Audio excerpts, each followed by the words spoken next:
Қайырлы күн достар, бүгін сіздермен осындай өте дәмді, жеңіл дайындалатын хит рецепттардың бірі эскимо пирожныйларын дайындаймыз. Видеоны соңына дейін қараңыздар. Каналға тіркелмеген болсаңыздар, жаңа видео рецепттерді жіберіп алмас үшін каналға тіркеліп лайк басуды ұмытпаңыз. Ең алдымен ыстық қайнаған суға какао ұнтағын алып қосамыз. Барлығын жақсылап қасықпенен араластырамыз. Суымыз міндетті түрде қайнаған ыстық болуы керек.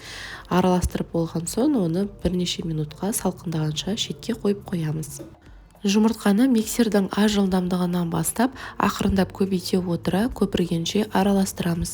Кішкене көпірген уақытынан бастап қантты салып, миксерді өшірмей бірнеше бөлікке бөліп қосамыз.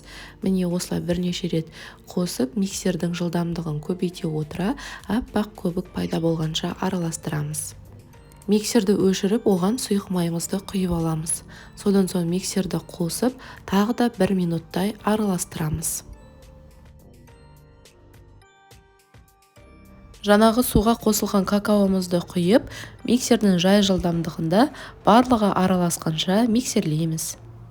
Қажетті ингредиенттер мен олардың мөлшерін видеоның соңында описание бөліміне жазамын. Електен өткізілген ұнымызға қопсытқышты қосып, жұмыртқалы массаға саламыз. Ақырындап миксерді қоспай, осылай ұнымыз шашырамау үшін араластырып аламыз. Содан соң миксердің жай жылдамдығына қойып, барлық ұн түйіршіктері толықтай араласқанша миксерлеп араластырамыз. Қамыр дайын. Қазір оны пергамент қағазы төселген 30 сантиметрлік диаметрдегі формаға құйып, пешімізді алдын ала 150-180 градус аралығында қыздырып аламыз. Қызып тұрған пешімізде шамамен 30-40 минуттай пісіреміз. Әркімде пеш әртүрлі болғандықтан сіздердің бисквиттарыңыз ерте не кеш пісуі мүмкін. Сол себептен әркім өзінің пештеріне қарап пісіргендері дұрыс. Піскенін осылай ағаш таяқшамен тексереміз. Ол құрғақ болған жағдайда бисквитті шығарамыз. Оны толықтай суытып, содан соң шеттерін осылай пышақпенен босатып аламыз. Бисквитті осылай жаңағы формада аударып, астында толықтай суытып аламыз. Содан соң осындай арнайы ыдысымызды алып, бисквиттерімізді қолымызбенен осылай ұсақтап үгітеміз.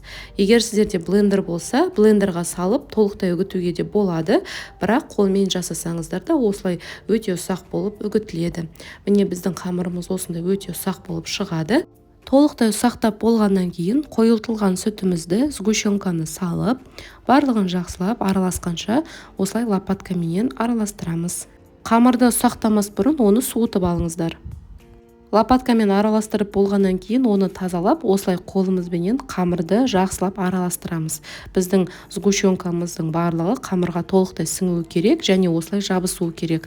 Осы кезде біздің қамырымыз дайын болып есептеледі. Осындай арнайы форманы алып пайдаланамын. Эскимоға арналған осындай силиконды форма. Оған осылай шамаменен көз мөлшерменен есептеп, қолымызбенен қажетті мөлшердегі қамырды салып, осылай қолымызбен басып шығамыз. Барлық қамырды дәл осылай етіп силиконды формада жайғастырамыз. Салынған қамыр силиконды формадан асып кетіп жатса, онда ақырындап осылай қолымызбен алып тастауға болады. Содан соң осылай қолымызбен сәл басып тұрып, осылай таяқшаларын кіргізіп аламыз. Сол уақытта жаңағы қамырларыңыздың барлығы біркелкі болып көтеріліп кетпей, таяқшаларыңыз біркелкі болып орналасады.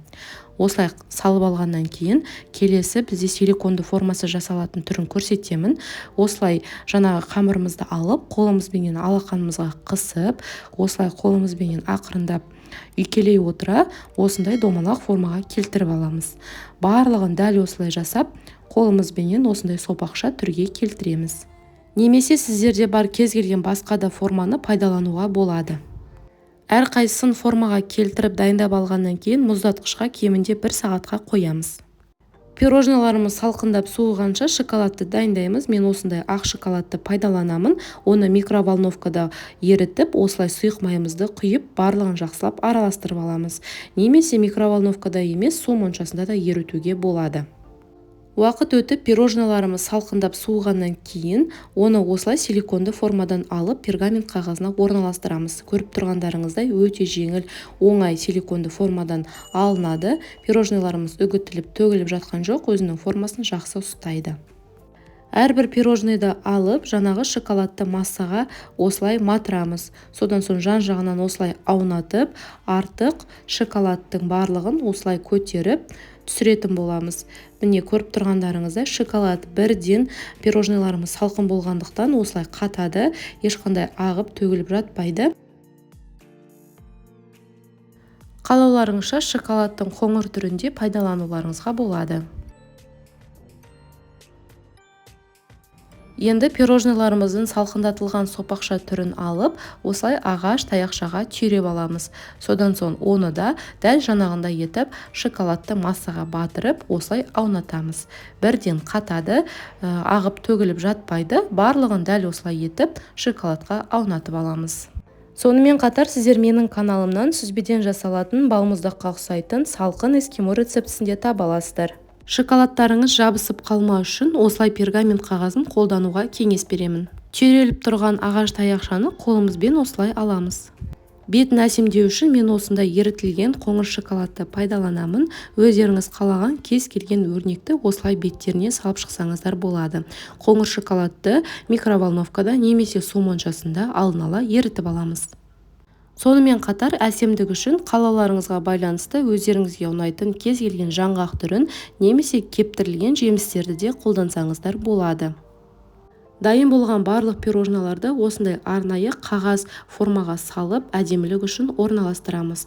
Барлық пирожналарымыз пергамент қағазынан өте жеңіл алынады, шоколад пергамент қағазына жабыспайды. Міне осындай тап-таза болып қалады. Оларды өздеріңізге ұнаған кез келген әдемі ыдыстарыңызға салып, қонақтарыңызға ұсына берсеңіздер болады. Өте дәмді болып шығады. Бетіне жағылған шоколадтар бөлме температурасында тұрса да ешқандай ағып ерімейді. Айтылған және көрсетілген техникаларды дұрыс пайдалансаңыздар, сіздерде міндетті түрде мінсіз пирожнылар шығады. Қазір сіздерге ортасын кесіп көрсетемін. Сондай жұмсақ, нәзік болып шыққан, ішінің барлығы осылай біркелкі өте мінсіз болып орналасады. Бұл рецепт сіздерге ұнайтынына толықтай сенімдімін. Рецепт сіздерге ұнап, пайдалы болса, лайк басып, достарыңызбен бөлісуді ұмытпаңыз. Сіздермен бірге болған Гүлім, астарыңыз дәмді болсын.